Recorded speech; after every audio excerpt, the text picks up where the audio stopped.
মুরগির মতো একটি বন্য পাখি মানুষের গৃহপালিত প্রাণীতে পরিণত হয়ে শেষমেশ কীভাবে বাণিজ্যিকভাবে মাংস উৎপাদনের জন্তুতে পরিণত হলো তাই আলোচনা করা হবে আজকের পর্বে। বর্তমান বিশ্বের সবচেয়ে জনপ্রিয় খাদ্য হলো মুরগির মাংস। মানুষের খাদ্য চাহিদা পূরণের জন্য প্রতি সেকেন্ডে 2000 মুরগি জবাই করা হয়। প্রতিদিন প্রায় 15 থেকে 17 কোটি মুরগি মানুষের খাদ্যে পরিণত করা হয়। মানুষের মুরগির চাহিদা মেটাতে বছরে প্রায় 5000 কোটি মুরগির দরকার। মুরগি মানুষের জনপ্রিয় খাবার, কিন্তু মুরগি মানুষের জনপ্রিয় খাবার হতে গিয়ে মুরগিকে অত্যন্ত কষ্টকর ও সংক্ষিপ্ত একটি জীবন অতিবাহিত করতে হয়। বিশ্বব্যাপী মুরগি ব্যাপক জনপ্রিয় হলেও সর্বপ্রথম মুরগির উৎপত্তি হয়েছিল আমাদের এই অঞ্চলেই। গবেষকরা ধারণা করেন যে ভারতীয় উপমহাদেশ, দক্ষিণ পূর্ব এশিয়া এবং চীনের এলাকাগুলোতে আজ থেকে প্রায় 10,500 বছর পূর্বে আগে বন্য পরিবেশে মুরগি বিচরণ করত।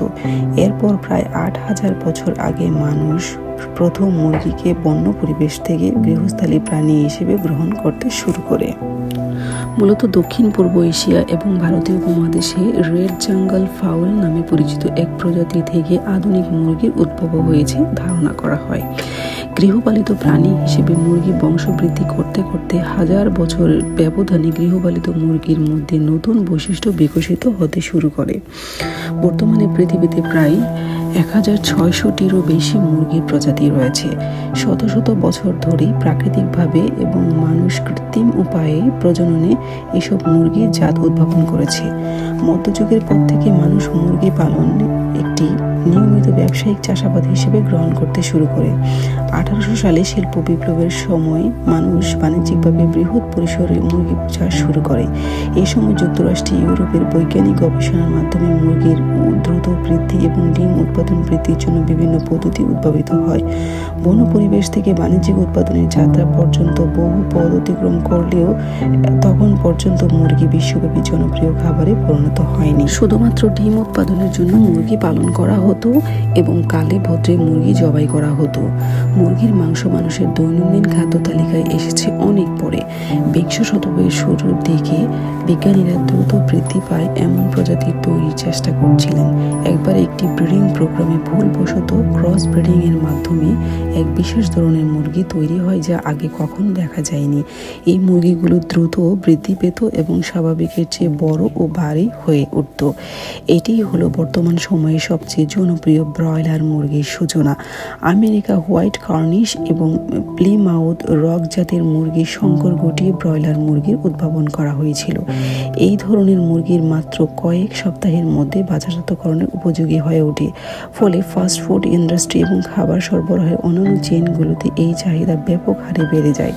1928 সালে ভিটামিন এ এবং ভিটামিন ডি আবিষ্কার হওয়ার ফলে মুরগির মৃত্যু হার অনেকাংশে কমে যায় এবং সেই সাথে ইনকিউবেটরের মাধ্যমে কৃত্রিম উপায়ে ডিম থেকে মুরগির বাচ্চা ফোটানোর পদ্ধতি আবিষ্কার হওয়ার পর ব্রয়লার মুরগি সারা বিশ্বে দাবানলের মতো ছড়িয়ে পড়ে। বিশ্বায়নের ধারায় বাংলাদেশ তথা পশ্চিম পাকিস্তানে 1954 সালে পোলট্রি শিল্পের যাত্রা শুরু হয়েছিল। তবে 1990 সাল পর্যন্ত বাংলাদেশ পোলট্রি শিল্পের খুব একটা অগ্রগতি দেখেনি। 2000 সালের পর থেকে বাংলাদেশ মাংস উৎপাদনের জন্য ব্রয়লার মুরগি, ডিম উৎপাদনের জন্য লেয়ার মুরগি ব্যাপক জনপ্রিয় হয়ে ওঠে।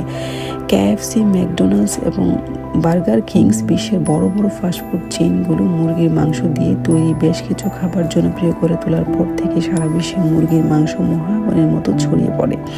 কিন্তু সেই সাথে পাল্লা দিয়ে প্রাণী হিসেবে মুরগির দুর্ভোগও বেড়ে গেছে অনেক।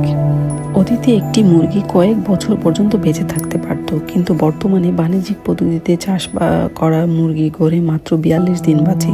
তাদের এই স্বল্পস্থায়ী জীবনও কাটে অত্যন্ত কষ্টে, কারণ মুরগির সাথে প্রাণী হিসেবে নয় বরং মেশিনে উৎপাদিত পণ্যের মতো আচরণ করা হয়। যেসব মুরগি বাণিজ্যিকভাবে চাষ করা হয় এরা মাত্র 10 বর্গ ইঞ্চি জায়গার মধ্যে পুরোটা জীবন কাটিয়ে দেয়। সত্যিকার অর্থে বাণিজ্যিকভাবে চাষ করা অধিকাংশ মুরগি অত্যন্ত অসুস্থ। আমরা এদের না খেয়ে ফেললে এরা একসময় অসুস্থ হয়ে মারা যেত।